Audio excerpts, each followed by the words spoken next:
وقال المصنف رحمه الله ونفعنا بعلومه في الدارين آمين. Yang mana? As-sa'yu ilal masajid. Di antara amalan-amalan yang dapat meraih maghfirah atau keampunan dari Allah Subhanahu wa taala, kajian kita yang lalu adalah al-muazzin. Kemudian hari ini sambungan as-sa'yu ilal masajid min asbabil maghfirah. Berjalan menuju masjid termasuk sebab-sebab yang mendapatkan keampunan dari Allah Subhanahu wa taala. Sa'i itu artinya berjalan, melangkahkan kaki. Bukan berarti orang yang berkendaraan menuju masjid itu tidak mendapatkan keampunan. Tapi orang yang berjalan kaki menuju masjid itu jauh lebih afdal bila dibandingkan dengan orang yang naik kendaraan. Maka kata Rasulullah SAW, di antara amaliyah yang dapat meninggikan derajat dan menghapuskan dosa itu adalah kasratul khuta ilal masajid, memperbanyak langkah ke masjid. Ada hadis dari Abi Musa al-Ash'ari, Nabi pernah mengatakan, inna a'zaman nasi ajra fis salati ab'aduhum mamshan ilaiha. Orang yang paling besar pahalanya dalam hal salat adalah orang yang paling jauh berjalan kaki menuju salat itu. Jadi ab'aduhum, lalu ditambah oleh Nabi lagi fa'abaduhum, maka yang orang yang lebih jauh lagi. Kan Nabi dalam hadis yang lain menyebutkan, kan Rasulullah pernah ditanya, siapakah orang yang paling berat cobaannya? Kata Rasul sallallahu alaihi wasallam, adalah al-anbiya thumma as-salihuna thumma al-amsal fal-amsal. Orang para nabi, orang soleh, lalu kemudian yang sama dan yang lebih dekat lagi kesamaannya dengan itu. Nah, maka dalam hal solat berjalan menuju masjid, kata Nabi, ab'aduhum ilaiha mamshan fa'ab'aduhum, yang paling jauh dan yang paling jauh lagi, itu yang paling afdal menuju masjid. Wa an Abi Hurairah radhiyallahu anhu, dan hadis dari Abi Hurairah, semoga Allah meridainya, qala, Rasulullah mengatakan, Abi Hurairah mengatakan, qala Rasulullah sallallahu alaihi wasallam, Rasulullah bersabda, salatul rajuli fil jamaah tudha'ifu ala salatihi fi baitihi. Salat seseorang yang dilakukan berjamaah pahalanya lebih banyak atas salat seseorang yang dilakukan di rumahnya. Jadi dibaca tudha'if karena memang dalam ayat Al-Quran adha'afan mudha'afa atau yudha'ifu ajrahu, sebagian ulama ada yang membacanya bukan yudha'ifu tetapi yudha'ifu. Dalam hal ini pun juga boleh kita mengikut ke sana sehingga diartikan dengan tudha'if, artinya lebih unggul. Dalam redaksi hadis yang lain, salatul jamaah tafdulu min salatil fadhi. Wa fi suqihi, dan salat seseorang berjamaah itu lebih afdal, lebih unggul, berlipat ganda pahalanya dibandingkan salat seseorang di rumahnya dan di suqnya. Suq itu artinya pajak, pasar, tempat dia berniaga, tempat dia berjualan, atau tempat dia beraktivitas. Jadi jika kita fahami dalam konteks yang umum, suq ini bisa juga tempat-tempat aktivitas kerja. Kalau dia guru, di sekolah lah. Yang dimaksud adalah solat sendirian. Jadi solat yang berjamaah itu lebih afdal daripada solat orang yang sendirian. Kalaupun nanti dia solat di rumah tapi berjamaah, fadilah jamaahnya itu tetap juga dapat. Kalau dia solat di suqnya berjamaah, fadilah jamaahnya itu tetap dapat.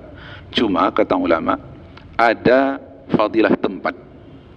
Nah, jadi tidak sama masjid dengan sekolah, tidak sama masjid dengan suq, pajak atau pasar tadi. Nah, disitulah kemudian ulama membuat semacam kaidah al-fadilatul muta'alliqah bimakanil atau ya bimakanil ibadah bizatil ibadah aula minal fadilatil muta'alliqah bi makaniha. Jadi kira-kira gini, ada orang yang salat di masjid, ada fadilah masjid memang, tapi dia salat sendirian, berarti dia dapat fadilah makan, dapat fadilah tempat. Cuman ada orang yang salat berjamaah tidak di masjid, dia melakukan salat berjamaah tapi tidak di masjid. Nah, berarti dia melakukan salat, fadilahnya dia dapat pada zat ibadah itu sendiri. Nah, kata ulama, al-fadilatul muta'alliqah bidzatil ibadah, sesungguhnya fadilah atau keutamaan yang berkaitan dengan zat ibadah itu lebih afdal daripada melakukan satu ketaatan atau fadilah yang berkaitan dengan makan ibadah. Nah, jadi kalau dipilih-pilih, lebih afdal lah salat di luar masjid berjamaah daripada salat di dalam masjid tapi sendirian. Namun begitu, yang paling afdal dari itu adalah orang yang melakukan salat berjamaah di dalam masjid. Makanya berkumandang azan dari balik masjid itu, karena diantara salah satu dari faidah azan itu adalah untuk memberitahu al-i'lam bimakanil jamaah, memberitahu disinilah tempat melakukan salat jamaah itu. Nah, berapa pahalanya? 25 darajah, pahalanya adalah 25 darajat. Kalau nanti kita temukan ada redaksi hadis yang menyebutkan sab'in atau sab'an wa ishrina darajah, itu bukan berarti hadis ini hadis yang bertentangan, kata Ibnu Hajar Al-Asqalani. Hadis dia tidak bertentangan. Apa sebab? Karena hadis yang menyebutkan 25 darajat ini, kata Ibnu Hajar, berkaitan dengan solat-solat jamaah yang sir. Jadi solat terbagi dua, ada yang sir, ada yang jahar. Ini kata Ibnu Abbas nih, kata Ibnu Hajar nih Al-Asqalani. Jadi setiap solat jamaah yang sir dilakukan berjamaah, maka fadilahnya 25 darajat. Namun solat yang dilakukan berjamaah yaitu solat jahar, maka itulah nanti yang nilainya 27 darajat itu. Jadi dia tidak ta'arud, dia tidak bertentangan. Wadzalika annahu, dan hal itu dia peroleh bahwasanya idza tawaddoa, namun ada langkah-langkah yang harus dia tempuh untuk melakukan solat berjamaah tersebut. Yang pertama, tawaddoa, dia berwudu, fa ahsanal wudu'a, kemudian dia sempurnakan wudunya. Thumma kharaja ilal masjidi, lalu dia pun keluar menuju masjid. Jadi dia baguskan wudunya. Yang dimaksudkan dengan membaguskan wudu itu adalah berwudu bukan hanya memenuhi hak yang wajib saja, tapi dia juga memenuhi hak yang sunnah-sunnahnya. Kemudian dia pun keluar ke masjid, la yukhrijuhu illa salatu, tidak ada yang melatar belakanginya keluar kecuali karena salat itulah. Jadi keluarnya ke masjid itu hanya karena salat itu. Lam yakhutta khutwatan, tidaklah dia melangkahkan satu langkah, tidaklah dia melangkahkan kakinya satu langkah, illa rufi'at lahu biha darajatun, kecuali diangkatkan untuknya dengan satu langkah itu satu darajah. Nah, disinilah tadi pentingnya untuk pergi ke masjid itu berjalan kaki. Karena apa? Karena banyak langkahnya itu, betul-betul langkah yang dihitung, yang dinilai. Nah, itu tadi ada fadilah berwudu di rumah. Nah, maka kalau ditanya mana yang paling afdal, berwudu di masjid atau berwudu di rumah? Di rumah, untuk menuju masjid. Karena ada juga hadis Nabi SAW yang lebih kurang artinya, jika ada orang yang berwudu dari rumahnya, keluar dia dari rumah itu, tatkala dia tertimpa sesuatu, fala yalumanna illa nafsah, maka tidak ada yang boleh dia salahkan siapa-siapa kecuali dirinya sendiri. Artinya kalau dia terkena sesuatu, salah kau lah, kenapa kau tadi pada saat di rumah kau tidak berwudu. Nah, kemudian fadilah yang kedua, dengan berwudunya kita itu, maka tentunya kita jauh lebih afdal dibandingkan orang yang tidak berwudu. Baru kemudian sampai dia ke masjid. Nah, jadi perbuatan dia itu memenuhi apa yang dianjurkan dan disarankan oleh Nabi. Jadi sepanjang perjalanan itu berwudu terus. Berwudu terus, baru dia sampai ke masjid. Nah, tentu kalau ada orang yang dari rumahnya berniat menuju masjid untuk salat, tapi dia tak berwudu, dia bagus juga. Dan termasuk juga lah dia mendapatkan khutwah, langkahnya itu juga langkah yang memperoleh diangkatkan satu derajat. Walaupun dia tidak berwudu, cuman lebih afdal lagi orang berwudu dibandingkan dengan orang yang tidak berwudu dari rumahnya. Wa hatta anhu biha khati'atun, lalu bukan hanya diangkatkan darajah, makna diangkat darajah itu adalah diberi pahala, dan dihapuskan darinya dengan langkahnya itu khoti'ah. Khoti'ah itu artinya dosa-dosanya, kesalahan-kesalahannya, kesilapan-kesilapannya. Biasanya ketika disebutkan yang seperti ini berkaitan dengan as-saghair, dosa-dosa kecil, bukan al-kabair, bukan dosa-dosa besar. Fa idza shalla lam tazalil malaikatu tusalli alaihi, dan apabila dia mengerjakan salat, senantiasalah malaikat bersolawat kepadanya madama fi musallahu, sepanjang dia berada pada tempat salatnya tersebut. Nah, jadi yang dimaksud dengan bersolawat itu, makna solawat itu adalah doa. Jadi solawatnya malaikat untuk makhluk-makhluk dan hamba-hamba Allah itu adalah doa-doa malaikat untuk kita. Seperti doa malaikat Allahumma salli alaihi, Allahumma salli alaihi. Jadi bentuk solawat, bentuk doanya itu Allahumma salli alaihi, Allahumma arhamhu, Allahumma arhamhu. Ya Allah, ya Tuhan, rahimilah dia, sayangilah dia, kasihilah dia. Wala yazalu fi salatihi man tazara as-salata, dan terus meneruslah malaikat itu, atau terus meneruslah yazal fi salatihi man tazara as-salata, terus meneruslah dia di dalam salatnya, dalam doanya, sepanjang dia menanti atau menunggu waktu salat. Man tazara as-salata. Nah, jadi ada juga fadilah intizarus salah ba'da salah.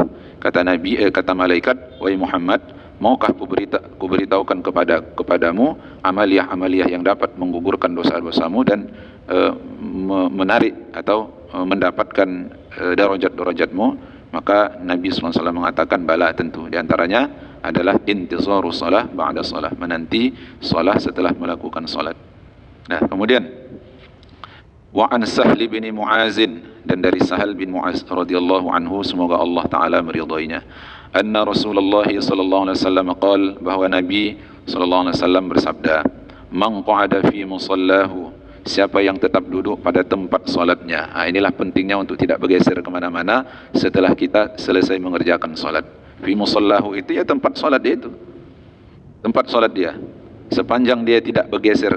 Dalam hadis yang lain itu disebutkan, sepanjang dia tidak berkata-kata dengan kata-kata yang lain, dan sepanjang dia tetap berada di musallanya, maka sepanjang itu pula lah malaikat mendoakan untuk dia, Allah maghfir lahu. Jadi man qa'ada fi musallahu, kata Nabi, siapa yang duduk pada tempat salatnya, tetap dia pada tempat salatnya, tak dia bergeser. Hina yansarif, maksud hina yansarif ini ketika selesai min salatis subhi, dari mengerjakan salat subuh, hatta yusalliya rak'atay duha, sampai dia melakukan 2 rakaat salat duha. La yaqulu illa khaira, dan tidak ada yang dia ucapkan atau tidak ada kata-kata yang keluar dari lisannya kecuali yang baik-baik. Jadi yang bagus-bagus dia ucapkan. Apa pahala fadilah? Ghufira lahu khotayahu, diampunkan untuknya dosa-dosanya. Wa in kanat aktsara min zabadil bahri, sekalipun dosa-dosanya itu lebih banyak dari buih yang ada di lautan. Nah, ada juga hadis yang lain yang menyebutkan bahwa fadilahnya itu sama seperti mengerjakan umrah. Nah, jadi kalau dilihat dari penjelasan Nabi ini, ya salat duha itu yang pertama afdalnya di masjid. Dan memang begitu yang dijelaskan ulama dalam kitab-kitab fikih, seperti kitab fikih At-Taqriratus Sadidah. Duha ini katanya. Mengenai isyraq itu sendiri, ada ulama berbeda pendapat. Ulama beda pendapat. Ada yang menyebutkan kalau salat isyraq itu itulah dia salat duha. Tapi ada pula ulama yang membedakan salat isyraq lain, salat duha lain. Ya, tapi itu bukan menunjukkan salat. Nah, kalimat isyraq itu Quran ya. Nah, itu bukan menunjukkan salat. Dan kalau Allah berfirman wadduha, itu kan bukan menunjukkan salat, tetapi itu untuk menunjukkan waktu duha gitu. Ketika Allah katakan wal asri, itu juga bukan menjelaskan tentang salat asar. Nah, gitu. Ya, itu tadi. Dari keumumannya itu bisa saja kita melakukan salat-salat sepanjang kita tidak melakukannya pada waktu-waktu yang dilarang oleh Nabi sallallahu alaihi wasallam. Itulah dia pada 5 tempat yang disebut hukumnya sebagai makruh, tahrim melakukannya. Di antaranya adalah ba'da asar, kemudian ba'da subuh. Nah, jadi dalam hal solat isyraq itu memang di dalam kitab Minhajut Talibin itu ulama mengatakan ya ada solat isyraq itu, yaitu solat pada saat munculnya atau terbitnya matahari. Lakukanlah dia 2 rakaat di sana. Tapi ada ulama yang mengatakan solat isyraq itu adalah solat duha di awal waktu. Jadi kalau Somad tanya kan tentang waktu isyraq itu. Ya. Tengok waktu maghrib. Kalau maghrib dia jam 8.30 apa jam 6.35. Ya. Maka waktu isyraq itu jam 6.35 subuh itu siang. Nah, jam 6.35 itu udah syuruk. Adalah dia waktu. Syuruk kan udah muncul matahari. Yang gitu kan? Jadi makna syuruk itu adalah bahwa matahari sudah berada pada posisi timur, udah nampak dia. Di situ salat. Iya. Iya, itu bagi orang yang berpendapat adanya salat isyraq tadi. Jadi untuk mendapatkan fadilah tak apa-apa kita kerjakan salat isyraq, kita kerjakan salat duha gitu. Nah, makanya salat duha itu kan yang afdalnya itu kata ulama itu pada saat udah betul-betul irtifa'us syams, terangkat matahari itu sepenggalahan. Nah, jadi kalau sekira-kira keluarlah kita dari rumah, maka posisi matahari itu diukur dengan penggalahan tadi atau galah itu udah terangkat dia seperti itu. Tapi afdalnya gini Ustaz. Dengan waktu malam itu kan dibagi 3. Ya. Waktu siang pun juga dibagi 3. Ya. Jadi waktu sholat malam itu yang afdalnya itu adalah sepertiga akhir malam. Betul. Yang afdal ya kan. Tapi kalau waktu siang dia bukan waktu yang pertama, tapi waktu yang kedua. Ya. Jadi kalau dia duha itu kita katakan dari jam 7 bawa jam 12. Jadi jam 7 dan buat jam 12 itu kan 5 jam. Ya. 5 jam itulah dibagi 3. Jam 9, jam 10 lah dia. Dia waktu yang afdal itu setengah 9 bawa jam 10 gitu. Waktu di mana matahari sudah mulai panas-panasnya, sudah menampakkan sinar panasnya, itu yang terafdal salat duha itu. Jadi tadi untuk memperbanyak fadilah. Fajar dengan Qobliyah subuh itu gimana? Iya. Ada bilang sama. Iya betul. Yang afdalnya mana? Iya, ini nanti nampak kita nanti nih, pada bahasan tentang jazaa'uz zakirin ini. Di situ kita lihat nanti ya. Jadi kita lanjut sebentar. Wa in kanat aktsara min zabadil bahri, sekalipun dosa-dosanya lebih banyak dari buih di lautan. Rawahu Ahmad wa Abu Dawud wa Abu Ya'la. Hadis tadi diriwayatkan oleh Abu Dawud, oleh Ahmad, Abu Dawud dan Abu Ya'la. Nah, ini masuk kita menjawab pertanyaan Ustaz nih. Iya. Kalau ini kan la yaqulu ila khairan ini. Iya. Bicara kecuali yang baik-baik. Iya. Jadi kan banyak persoalan sama kadang-kadang kan jamaah perempuan. Saya kan sholat tidak berjamaah, tapi sholat di rumah. Sholat subuhnya di rumah sampai saya menunggu sholat duha. Tapi sementara saya menunggu itu, saya masak air, masak nasi, tapi tak ada cakap-cakap. Iya. Jadi apakah keutamaan kan gitu kan? Keutamaan macam umroh itu kan? Iya, sama sepertinya. Iya. Ya, itu ini kan hadis-hadis targhib ya namanya kan. Hadis-hadis targhib itu ya supaya orang jangan lepas dia dari amaliah-amaliah kebaikannya itu. Jadi aktivitas-aktivitas mubah, bahkan bisa kita bilang mustahabbah, masak, cuci dan sebagainya kan, itu kan hukum asalnya mubah itu kan. Tapi dia bisa jadi mustahabbah apabila kemudian diniatkan karena Allah Ta'ala. Itu tidak memutus. Kan Nabi mengatakan la yaqulu illa khaira, dia tidak mengucapkan kecuali yang baik-baik, termasuk juga dia tidak berbuat kecuali yang baik-baik. Nah, makanya sepanjang rentang itu jangan ada ghibah, jangan ada fitnah, jangan ada namimah. Nah, itu perlu juga diingatkan ke ibu-ibu itu. Kadang-kadang ibu-ibu kumpul di masjid dari sholat subuhnya, lalu menunggu kepada waktu masuk isyraq atau duhanya, tapi dia gosip. Nah, ini tugas Ustaz menyampaikan. Kalau udah gosip dia berarti batal, tak dapat dia lagi fadilahnya. Nah, makanya di Ramadan ini diisilah apa? Tadarus, baca Quran. Dah selesai baca Quran, dah menyingkir sebentar zikir-zikir sampai masuk waktu sholat isyraq atau masuk waktu sholat duha tadi. Nah, jadi dalam hal meminimalisir kesalahan-kesalahan sekaligus memaksimalkan kebaikan-kebaikan atau pahala-pahala itu. Jadi ibaratkan kalau kebaikan itu sudah banyak, tapi keburukan-keburukan itu pun akan menyingkir dengan sendirinya. Ketika kebaikan-kebaikan tak banyak. Tapi kok dibalik gitu juga. Kalau kebaikan itu minimal, yang maksimal itu keburukan, yang kebaikan-kebaikan juga akan menyingkir dia, habis dia. Mana? Ada yang nanya kalau sholat isyraq itu kan memang dilakukan di masjid dan berjamaah. Iya. Jadi kalau ibu dia sholatnya di rumah, tapi Iya. dia memang ada tempat khususnya lah. Iya, musalla. Iya. Apakah dia bisa mendapatkan pahala haji dan umroh? Iya. Sholat isyraqnya di rumah. Sholat isyraqnya di rumah. Iya. Iya. Tidak berjamaah. Iya. Sholat di rumah. Iya. Tidak berjamaah. Kalau kita fahami hadis Nabi ini begini, man qa'ada fi musallahu hatta yansarifa min salati subhi, siapa yang dia mengerjakan siapa yang dia tetap pada tempat solatnya sampai dia selesai dari solat subuhnya sampai masuk waktu solat duha gitu. Musallahu ini itu ya bisa kita fahami masjid secara umum, bisa kita fahami tempat-tempat solat. Berarti di rumah yang kita khususkan untuk tempat solat kita itu juga adalah musalla kita. Berarti artinya bisa lah kita solat syuruk atau isyraq di rumah. Bisa. Bagi perempuan bisa dia melakukan solat isyraq atau syuruk dan duha itu di rumah dan dia tidak kehilangan fadilahnya. Ya, mudah-mudahan dia tidak kehilangan fadilahnya karena Nabi bilang musallahu. Walaupun tak berjamaah. Walaupun tidak berjamaah dia di masjid. Nah, itulah tadi hadis targhib itu. Nah, jadi tujuannya supaya orang tetap beraktivitas dengan yang baik-baik. Makanya Rasulullah aktif betul menyampaikan fadilah dari satu amalan itu supaya keseharian kita ini dipenuh dengan kebaikan-kebaikan itu. Nah, jadi jangan memutuskan harapan orang, wah ini karena ibu ini tidak ke masjid, gitu kan?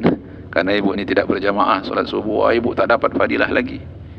Nah, ada orang-orang yang kemudian hatinya lemah, kok begitu nggak usah aja lah aku sholat, tak bisa usah aja lah aku sholat duha atau tak usah lah aku sholat isyraq itu.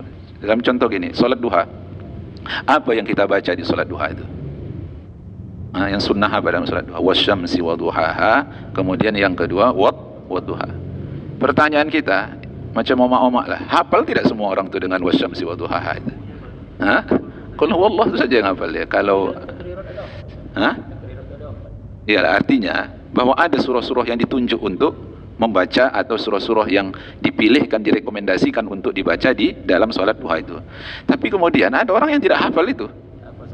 Nah, kalau dia tidak hafal, lalu kemudian dia bawa surah-surah yang lain, apakah dia kehilangan fadilah duha gitu? Nah, itu dia. Apakah dia kehilangan fadilah duha? Tidak. Nah, makanya bagi orang yang mengatakan saya tidak hafal wasyamsi wa duhaha, boleh dia bawa surah-surah yang lain. Nah, apa sebab? Karena Allah dalam Quran bilang faqra'u ma tayassara minal Quran.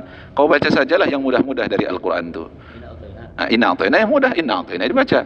Makanya ulama-ulama fikih dalam mazhab Syafi'i ya menganjurkan bacaan-bacaan yang mudah itu seperti qul ya ayyuhal kafirun, qul huwallahu ahad. Itu saja dibaca. Sampai-sampai ketika ada orang yang tidak hafal qul ya ayyuhal kafirun, dibaca qul huwallahu ahad dalam semua rakaatnya. Kalau cuma itu yang dia hafal. Ada orang yang tidak hafal surah tapi dia hafal Fatihah saja. Boleh dia mencukupkan diri dengan Fatihah saja, tapi dalam kitab As-Syamsul Munirah kata ulama, dia disunnahkan untuk mengulang sekali lagi Al-Fatihah itu. Karena Al-Fatihah yang pertama melepaskan rukunnya, Al-Fatihah yang kedua adalah untuk memenuhi hak sunnah dalam solatnya. Nah, gitu dia. Jadi insya Allah mudah-mudahan dia mendapatkan tetap fadilahnya itu. Ya. Sholat syuruk tadi kata ulama mana yang paling kuat, ada isyraq tersendiri atau duha, itulah isyraq. Ya.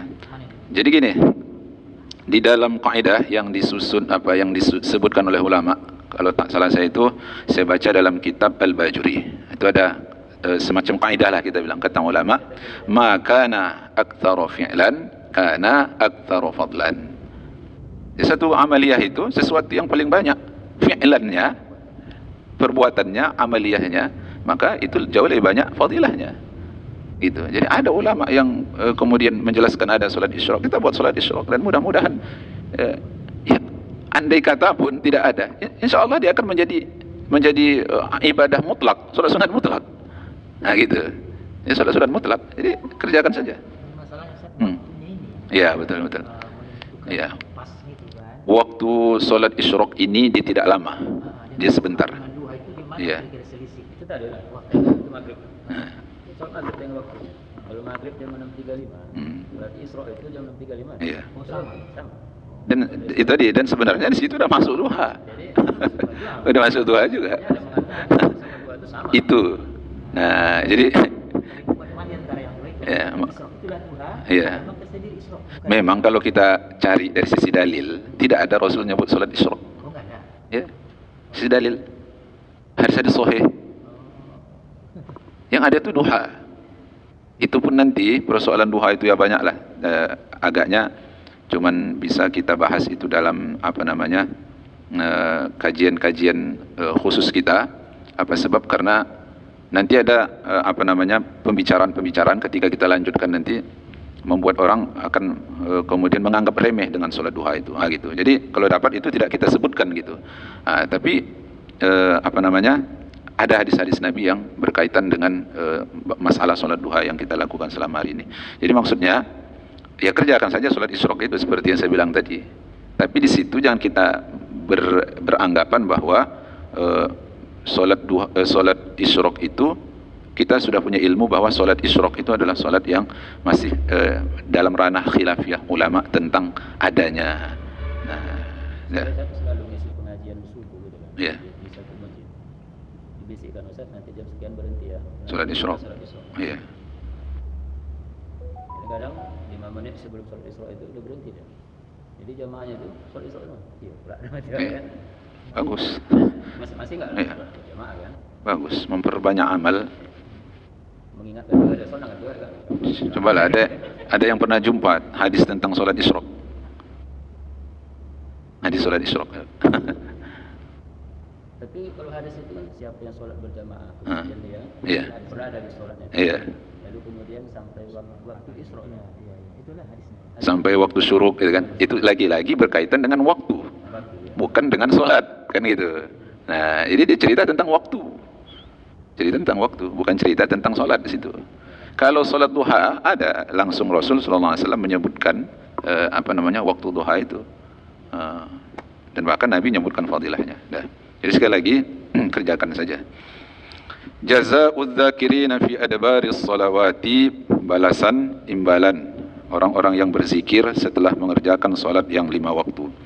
Wa an Aisyah radhiyallahu anha, dan dari Ummul Mukminin Aisyah, semoga Allah meridainya, qalat, Ummul Mukminin mengatakan, sami'tu Rasulullah sallallahu alaihi wasallam yaqul, aku pernah mendengar Nabi sallallahu alaihi wasallam bersabda, man shallal fajra aw qala al-ghadata faqa'ada fi maq'adihi falam yalghu bi syai'in min amri dunya wa yadhkuru Allah ta'ala hatta yusalli ad-duha.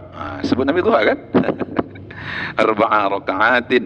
Bahkan disebut oleh Nabi jumlah rakaatnya. Kharaja min dhunubihi kayaumin waladathu ummuhu la tambalahu. Siapa yang melakukan salat fajar atau qala, atau Nabi mengatakan salat ghadat.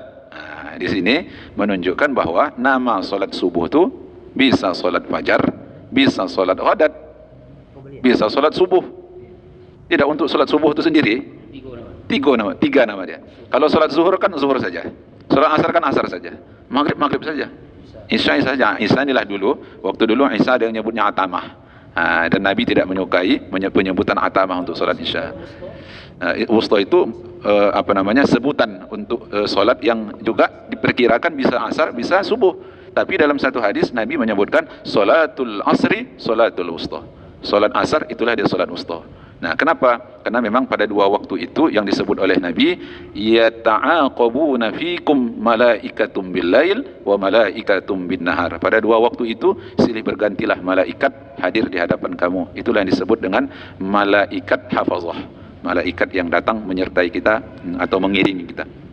Nah, jadi salat fajar ini salat subuh namanya banyak. Bisa salat fajar, bisa salat subuh, bisa salat ghadat.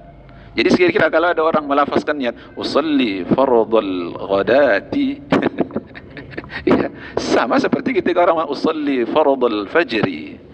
Dan ketika disebut salat fajar berarti salat subuh. Nah, maka begitu disebut salat sunat fajar, itu artinya salat sunat. Nah, itu dia. Terjawab sudah dengan penyebutan nama. Itulah yang saya paham. Tapi iya, betul. ada waktunya Ustaz. Iya. Ada sebelum azan subuh. Kapan? Waktunya tanya gitu. Iya, betul. Pernah pula aku dengar. Iya, betul. Kalau banyak pendapat ada waktu imsak itu. Iya. Menit sebelum Ada azannya. Gini, silakan baca hadis Nabi SAW tentang solat witirnya Nabi. Nah, Aisyah radhiyallahu anha pernah ditanya, kaifa kana witrun Nabi SAW, lebih kurang begitulah. Bagaimana witirnya Nabi SAW? Dijawab oleh Aisyah. Jadi Aisyah ditanya nih, kaifa kana witrun Nabi SAW, bagaimana witirnya Nabi SAW? Dijawab oleh Aisyah, kullu dzalika qad fa'ala, semuanya pernah dilakukan oleh Nabi. Artinya apa? Bahwa witir boleh dikerjakan di awal malam, dan Nabi pernah melakukannya. Witir boleh dikerjakan di pertengahan malam dan Rasul pernah melakukannya. Dan witir boleh dilakukan di akhir malam dan Rasul pernah melakukannya. Kullu zalika qad fa'ala, semuanya pernah dilakukan oleh Nabi. Nah, sekarang yang kita kaji akhirul lail. Bagaimana salat akhirul lail Nabi? Dan adalah Rasulullah sallallahu alaihi wasallam, hadis ini riwayat dari Ummul Mukminin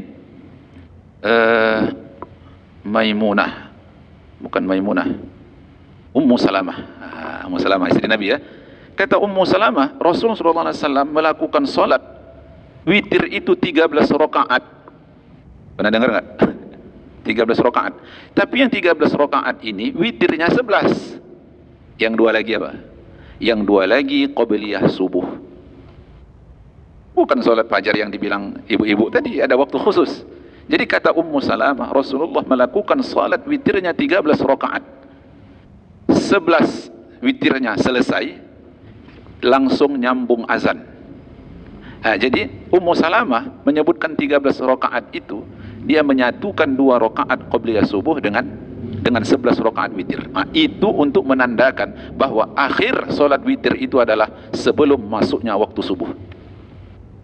Jadi di mana ruang solat fajar yang dibilang ibu-ibu tadi? Di mana waktunya situ? Di mana ruang waktunya? Wallahu alam. Iya, menyebarluaskannya kan. Iya.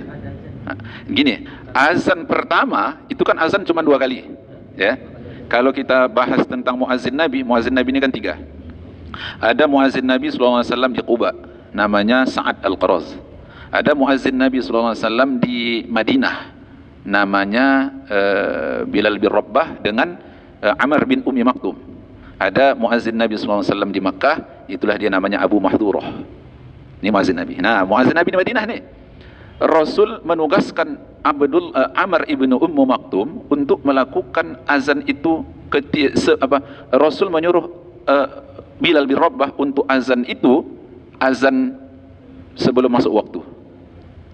Nah, itulah kok kita saudara yang Muhammadiyah kan 2 kali azannya. Itu azan yang pertama itu adalah azan yang pertama itu dilakukan oleh Bilal bin Rabbah. Lalu Nabi SAW menyuruh kepada Amr bin Ummi Maktum untuk azan pada azan yang kedua, azan masuk waktu. Nah, azan masuk waktu itulah azan datangnya fajar. Azan yang pertama ini itu juga disebut dengan fajar, tapi fajarnya fajar kazib. Maka di sebelah ada fajar kazib, ada fajar shadiq. Nah, azan yang mana yang dimaksud oleh ibu itu tadi yang ada azannya katanya? Kayaknya mungkin yang pertama. Azan yang pertama itu masih waktu malam, kita masih boleh tahajud di sana. Bahkan kita masih boleh sholat isya di situ. Boleh sholat isya? Hah? Kita masih boleh sahur. Witir boleh. Masih boleh witir. Bahkan Rasulullah sampai kepada azan yang kedua, azannya azan masuk waktu, Nabi menghentikan solat witirnya, lalu selesai azan, Nabi nyambung dengan 2 rakaat qabliyah subuh. Maka itulah yang dibilang Ummu Salamah tadi, Rasulullah melakukan solat 13 rakaat. 13 bukan witir semua, tapi 11 yang witir, 2 rakaat lagi adalah qabliyah subuh. Nah, makanya ketika menuliskan hadis-hadis berkaitan dengan solat rawatib, kita ambil contoh umpamanya solat kitab Al-Majjarur Rabih yang disusun oleh Ad-Dimyati itu kan, Al-Majjarur Rabih. Dalam kitab Al-Majjarur Rabih ada satu hadis yang ma'ruf, populer, semua kita pasti tahu itu. Apa hadisnya? Raq'atayil fajri khairun minad dunya wa ma fiha. 2 rakaat fajar lebih baik dari dunia beserta dengan isinya. Hadis ini diletakkan oleh Ad-Dimyati di dalam urutan hadis-hadis rawatib, salat rawatib. Qabliyah, ba'diyah, baru diletakkan untuk subuh adalah raq'atayil fajri khairun minad dunya wa ma fiha. Jadi dia diletakkan pada urutan yang membicarakan tentang salat-salat rawatib. Nah, begitu pula di hadis-hadis yang lain seperti kitab kitab At-Tajul Jami' lil Usul umpamanya. Itu diletakkan di dalam pembahasan tentang salat rawatib. Salat rawatib itu kan ada qabliyah, ada ba'diyah. Nah, makanya ketika ditanya, apa perbedaan salat qabliyah subuh dengan salat sunat fajar? Tidak ada. Kalaupun ada beda pada niatnya saja. Yang terakhir, ini pemungkas. Tunjukkan satu dalil. Gitu dia kan.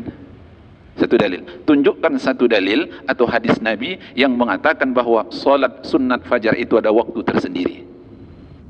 Paling-paling hadis yang mereka datangi inilah dia. Raka'atil fajri khairun minad dunya wa ma fiha. 2 rakaat fajar lebih baik dari dunia beserta dengan isinya. Lagian gini, kalau disebutkan bahwa pada azan yang pertama itu disebut dengan solat fajar, itu tak masuk akal. Karena fajar belum masuk waktu itu. Kalaupun ada istilah fajar, fajar kazib dan fajar kazib ini tak berpengaruh dengan hukum. Belum ada apa-apanya. Yang disebut dengan fajar sebenar-benarnya itulah dia fajar shadiq. Nah, jadi inilah banyak sebenarnya alasan-alasan untuk merot atau membantah orang yang mengatakan bahwa ada waktu spesial untuk melakukan salat sunat fajar itu. Jadi kita ustaz-ustaz ini jangan pula ikut-ikut. Oh iya. Tapi sekarang orang nih kalau masalah ibadah tak ditanyanya lagi ulama, tapi ditanya jemaah. Gimana? Jadi BKM kan itu, bukan ulama yang ditanyanya. Bagaimana ibu-ibu kita 20 atau 11? Bukan ditanya. Betul. Iya. Oh, sekolah saja Pak. Sekolah ulama pun diam sekolah. Nah, jadi gitu tentang sholat fajar itu ya. Nah, jadi siapa yang sholat fajar, subuh atau ghadat? Nah, kenapa tak dipersoalkan orang sholat ghadat? Nanti ada lagi yang memunculkan ide baru. Ada spesial sholat ghadat ya. Ya kan? Kan ada hadisnya nih gitu. Waduh, kacau. Nah, jadi banyaknya nama untuk sesuatu itu menunjukkan kemuliaannya. Dan itu yang disebut-sebut ulama itu kan, kasratul ismi tadullu ala syarafil musamma. Itu dia. Banyaknya nama itu untuk menunjukkan mulianya yang dinamakan tersebut. Allah Al-Asmaul Husna 99. Al-Quran, kata Al-Qurtubi, ada lebih dari 14 nama Al-Quran. Nabi Muhammad, ana Al-Mahi, ana Al-Hashir, Abul Qasim dan sebagainya. Yasin nama Rasul SAW. Toha juga nama Nabi. Jadi tadullu ada syarafil musamma, banyaknya nama itu menunjukkan mulianya yang dinamakan gitu. Setidaknya ada kelebihan dia dibandingkan lain. Falam yalghu, lalu siapa yang solat fajar, solat subuh atau solat ghadat, solat subuh juga, faqa'ada fi maq'adihi, lalu dia tidak beranjak dari tempat duduknya, falam yalghu, dan dia tidak melakukan perbuatan lagho. Nah, ini kalau lagho ini banyak hal, bukan hanya dari segi cakap, tapi dari segi perbuatan lagho. Pandangan termasuk buka HP, nengok aurat orang yang ada di HP. Nauzubillah min zalik. Nah, falam yalghu bi syai'in min amri dunya, urusan dunia tidak membuat dia lagha, melakukan hal yang sia-sia. Wa yadhkurullaha ta'ala, lalu kemudian dia berzikir kepada Allah Subhanahu wa taala, hatta yusalli ad-duha, sampai dia melakukan salat duha 4 rakaat sebanyak 4 rakaat. Kharaja min zunubihi, keluarlah dia dari dosa-dosanya. Kayaumin waladathu ummuhu, seperti hari dia terlahir dari rahim ibunya. La dzamba lahu, dan dia tidak punya dosa. Rawahu Abu Ya'la wal lafzu lahu wa Tabrani. Hadis ini diriwayatkan oleh Abu Ya'la dan lafaznya atau lafaz Abu Ya'la, dan juga hadis ini diriwayatkan oleh At-Tabrani. Jadi mohon kesabarannya, kita sampaikan aja sampai titik ini ya. As-salatu fi shafil awal, kita baca singkat-singkat saja atau cepat-cepat. Iya, hadis ini hadis yang sahih. Ya, walaupun Abu Ya'la atau At-Tabrani, itu nanti kita rujuklah kitab-kitab hadis yang mu'tabarah, atau bisa saja dia peringkatnya hasan gitu kan.